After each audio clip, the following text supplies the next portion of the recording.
ఇదేమి రాజ్యం ఇదేమి రాజ్యం దోపిడి రాజ్యం దొంగల రాజ్యం కాంగ్రెస్ రాజ్యం అరెస్టుల రాజ్యం. ఇప్పుడు బయటికి పోతే చాలు అందరు గిట్లనే అంటారు. అసలు చెయ్యి పార్టీని గెలిపించింది పాలన చేసేదందుక లేకుంటే బీఆర్ఎస్ లీడర్ల మీద కేసులు అరెస్టులు చేసేదందుక అని అనుమానం కొడుతుందట చాలా మందికి. హగో మన ఎమ్మెల్యే కౌశిక్ రెడ్డి అన్నను కూడా అరెస్ట్ చేసిరు. అసలు ఏమైందో పురా గరుచుకుందాం రాండ్రి. నిజంగా నిర్బంధ పాలన నియంత పాలన అని అంటుంటారు కదా. పేపర్లు చదివేటోళ్లకు టీవీలు చూసేటోళ్ళకి ఈ భాష మంచిగానే అర్థమవుతుంది. నిర్బంధ పాలన అంటే ఎవ్వరు నోరెత్తకుండా మరల పడితే జైలు లేచుడు కేసులు పెట్టే పాలన అన్నట్టు. ఇప్పుడు మన తెలంగాణలో గదే నడుతుందట కాదు. ఎవరన్నా నోరెత్త పాపం కేసులు, సర్కారును తిడితే చాలు పోలీసులు అరెస్టులు చేసుడు. సుత్తలేమా కొన్నొద్దుల సంది మనకు ఆడేమవుతుందో. ఇగో ఇప్పుడు హుజరాబాద్ ఎమ్మెల్యే కౌశిక్ రెడ్డి అన్నను కూడా పోలీసులు బల్మీటికి అరెస్ట్ చేసిరు. అరంగల్ జిల్లా శంషాబాద్ ఎయిర్పోర్ట్కి వచ్చి ఎయిర్పోర్టులో ఉన్న కౌశిక్ అన్నను అరెస్ట్ చేసిరోలా. అరే గిదేం తరిక, నన్నెందుకు అరెస్టు చేస్తాన్లు అన్న ఇనుడే లేదట. Direct Hanamkonda Subedari police town కు పట్టుకపోయిరు. గంటల కమానం పోలీస్ టౌన్ లోనే కూర్చోబెట్టిరోల్లా.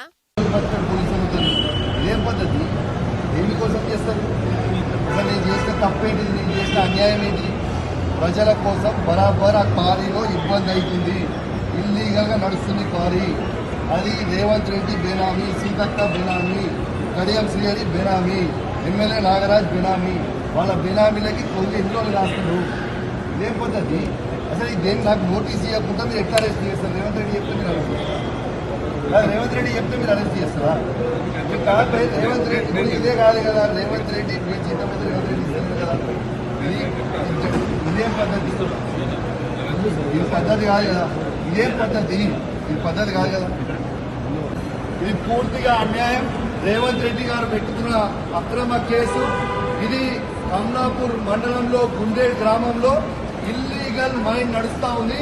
దీనికి ఆయన రేవంత్ రెడ్డి ఆధ్వర్యంలో సీతక్క, తర్వాత కడియం శ్రీహరి, ఎమ్మెల్యే నాగరాజ్ గారి బెనామీ. ఖచ్చితంగా నిలదీస్తాం, ఖచ్చితంగా అడుగుతూనే ఉంటాం. ఊపుకునే ప్రసక్తే లేదు. మీరు చేస్తున్న అన్యాయం. ఇల్లీగల్ మైనింగ్ నడుస్తుంది అక్కడ. కేవలం 2.5 హెక్టర్స్ మాత్రమే ఉంటే ఇలా ఆడ ఇల్లీగల్ మైనింగ్ 20 ఎకరాలలో చేస్తా ఉన్నారు. గుండేడ్ గ్రామ ప్రజలందరికీ కూడా చాలా ఇబ్బంది అవుతా ఉంది. ఇక ముచ్చట ఎరకైనాక పోలీస్ టౌన్ కాడికి మన బీఆర్ఎస్ కార్యకర్తలు వచ్చిరు. వాళ్ళ మీద కూడా జులుం చేసిరు పోలీసులు. ఇక కౌశిక్ అన్నను కలుసుకునేందుకు వచ్చిన ఎర్రవెల్లి దయాకర్ సార్ను, దాస్యం వినయ్ భాస్కర్ సార్ను కూడా లోపలికి పోకుండా అడ్డం పడ్డారు. ఇది ఎక్కడి న్యాయం, ఇదేం తరిక? అరే అసలు ఈ అరెస్టులేంది? అరెస్ట్ అయిన వాళ్ళని చూస్తామంటే చూడనీయకపోవడేంది? ఎవరన్నా గట్టిగా మాట్లాడితే వాళ్ళ మీద అరెస్టులు చేసుడు గిదేం ప్రజాపాలన? గిదేం ఇందిరమ్మ రాజ్యం? మా భూములు మాకు కావాలని మరలబడ్డ రైతులను అరెస్టు చేసుడే, సర్కారు చేస్తున్న పనులను జనం ముంగడ పెడుతున్న రామన్నకు నోటీసులు పంపుడే, రేవంత్ సార్ను గట్టిగా నిలదీస్తున్న బీఆర్ఎస్ ఎమ్మెల్యేలను అరెస్టులు చేసుడే. గిందుకేనా షేపాటిని గెలిపించింది? గిదేనా మార్పు తెస్తానన్నదని గరమైతుర్రు.